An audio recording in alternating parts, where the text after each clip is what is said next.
I'm Joshua Hale Fialkov, and for some reason you are watching The Weekly Bleed. Welcome, Bleeders, to The Weekly Bleed. I'm Tony Darling. And I'm Yvette Artiega. And we're here to deliver you some hard-hitting comic book news from Villains Month to... Iron Man 3.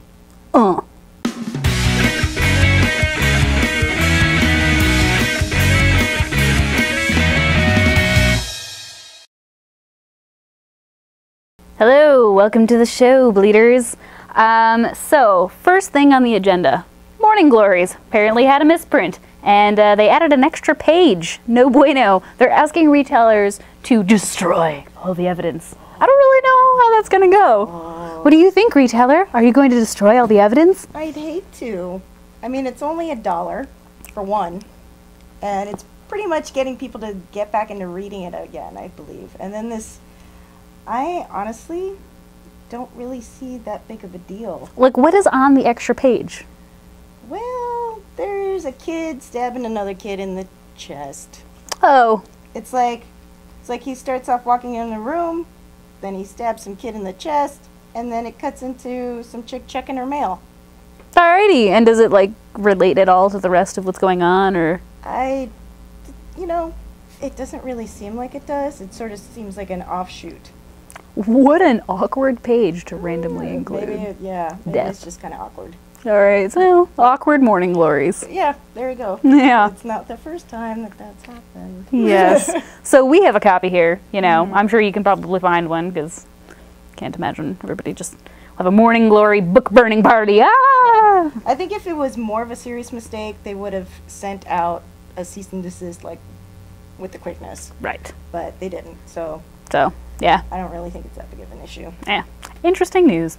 And next on the agenda is the, apparently September is going to be Villains Month for DC. So that's exciting. That is exciting. Yeah, what are you excited for the most? Well, I'm kind of excited to see what's going to happen. Like, who's going to take the place of who? Right. You know, because they're talking about, let's switch places. You know, Batman with Joker, Batgirl with the who knows who. You know, it could be anybody. The ventriloquist and Sockface. Could be. It could be anyone. Yeah. Especially with the new introductions of different characters every once in a while, especially with this new 52. They've been adding a few new faces and then revamping old ones. So you never know. It's going to be a whole bucket of surprises. All right, so Iron Man. You went to see Iron Man. Yes, I did. Yeah, look, we got a special guest right there, millionaire Tony Stark. He's hanging out with us. Mr. Tony Stark. Right there. He just took your finger up his nose. Yeah, look, an Iron Man crotch. Oh. Anyway, so how was the movie? It was good. It was really good. If you're a purist, you're not going to like it just because it's not exactly like the book. Because they do mention extremists a lot. A lot. So I can only imagine that this trade and the many issues that this trade contains are probably going to become hot sellers. But it was really good. Lots of explosions, lots of surprises. Yeah! Lots of Iron Man suits, pepper pots. Yeah, nice. You know, I was in the grocery store the other day, and I think it was like Us Weekly or something, like named her like the most beautiful woman in the world. And I was like, yeah, I agree. That's true. Anyway, so I mean, obviously you're not going to give us any spoilers, but it was good. So would you recommend? I would definitely recommend it. Spending your $10.50 or $7 if you're a student, or what the hell else you're going to pay for it to go see? Yeah, definitely. Yeah. And I would recommend seeing it in 3D for sure, because that's how I went and saw it. Oh yeah, see, yeah. She's my baby. She brought me some special edition little 3D Tony Stark sunglasses. I'm just put these on right now. It's really good. It's hot. Yep. Sexy. It's pretty sexy. It's pretty sexy. Yeah, so they had those. They had regular Iron Man ones, which are the color of Iron Man, obviously, and Iron Patriot. So it's the red, white, and blue. Excellent. So, yeah. Excellent. But those were the ones that fit on my glasses. So there you go. Yeah. I thought it was just because you thought I'd look good in them. Well, you do. Okay, so we heard your feedback that you like that we talk about old stuff. I'm really glad because I think I've explained, I'm one of those like really crazy patient people who will wait for trays to come out. I don't usually get single issue comics, so I'm really glad that you're good with that because I'm good with that. So what I was reading this week, which I've actually read before, is American Vampire. If you haven't checked this out, you really, really should. I am such a fan. When I was working at Pop Culture Paradise, I would recommend this to everybody, and everybody would come right back and buy like the second volume because it's just really that great. In fact, I got several people who have never read comics before into comics via American Vampire. So it's that great. Also, the first one, Stephen King, you know, is one of the writers. So if you are into his stuff, which, I mean, I'm not really like a big Stephen King fan, but still, it was really, really epic. Not your typical vampire kind of story. I really like the Wild West element that it has going on. I like the old Hollywood element that it has going on. So yeah, the characters are really fantastic. So that would be my pick for the week.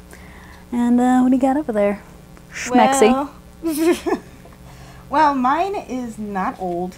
Mine is new. Mine is... Do we have something blue? I feel like there's something yeah. old, something blue. It's not the wedding yet, dear. Oh, never mind, sorry. Yeah. Okay. That's later. Okay, That's later. So 10 grand. It comes out May 1st. It is Ben Templesmith, and I don't even know Straczynski. I'm really bad at pronouncing things. We'll go with that. Yeah. All right. So I think the art's amazing. I think it's really great. It's a good story as far as combining sort of like the paranormal element with like a detective element, and I highly recommend it. Okay, so Bleeding Cool went to C2E2 this weekend. Ah! Yay! Yeah! There's some swag for our little giveaway and stuff this week. But what I'm looking at right now, this laptop, you know, so rudely looking at the laptop, not you guys, is Cosplay Photos. Yep.